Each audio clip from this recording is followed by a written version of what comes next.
speaking of, 5 things, Realtor.com put out an article that I thought was interesting. 5 home buying negotiation tactics that can backfire. Yep. Okay. All right, awesome. So number 1, Realtor.com has making a lowball offer. Mm-hmm. Okay. So now, again, it's a seller's market. So a seller, they dictate the market right now. Homes are moving fast. Mm-hmm. There's about 3 times the amount of buyers as homes available on the market. Mm-hmm. Okay. And, it's just not that time period anymore where you can go in and offer, 10, 15% under, under what they're asking, unless for some reason their price is so inflated, which we are seeing that more and more. We'll talk about that in another show, pricing your home wrong.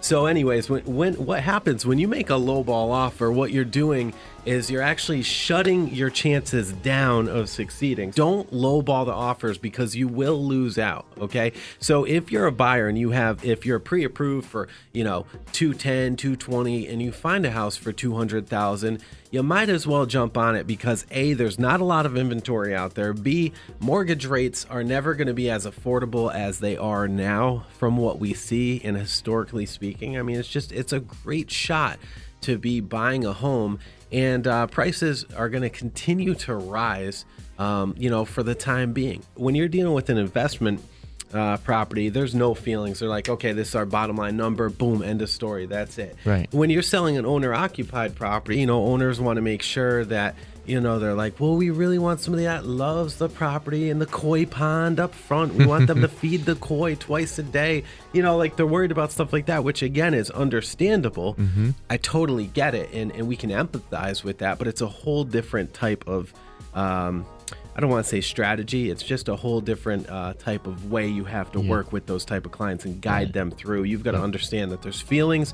And while you're understanding and supporting, what they need, you've got to also give them the technical support and the reality of the situation. You got to kind of rope them back in and say, guys, look, at the end of the day, your house is a product on the market, and we do have to make sure that we are pricing the property appropriately and that we are doing the appropriate steps. A couple of other things, asking for a bunch of add-ons. Number 2, asking for a bunch of add-ons. Now, if you're going in there asking for the riding lawnmower, washer, dryer, if they're already giving you the appliances, and you're asking for the shelving unit, you're asking for the car in the garage, the dog. We had somebody ask somebody for a dog. Like, come on, man, don't do that, okay? Your offer is not going to look good, especially when there's multiple offers. You're asking for too much. We didn't even get to the inspections part yet, and you're already asking for their dog.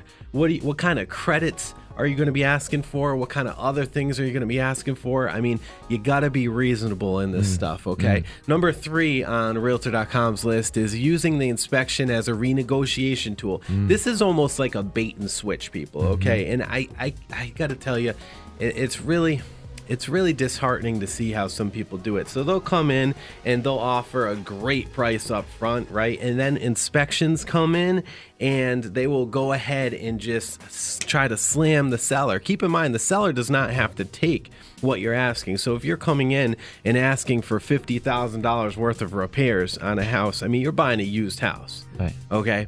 It is what it is. That's why they call homes money pits, because you got to put a lot of money into them to keep them maintained, keep them fixed, right? Yep.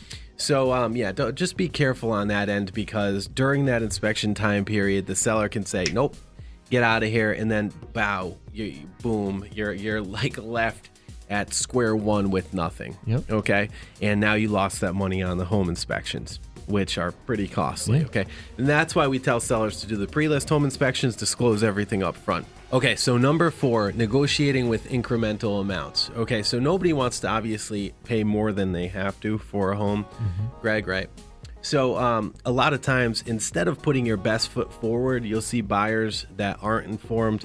They'll go in again with that low ball, and then they'll go a little higher, and then a little higher, and a little higher. Now, sellers that aren't informed will kind of play ball with this, but the ones that are informed, which is more and more now, will just shoot it down. Okay, so again, with negotiating the incremental offers, don't do that.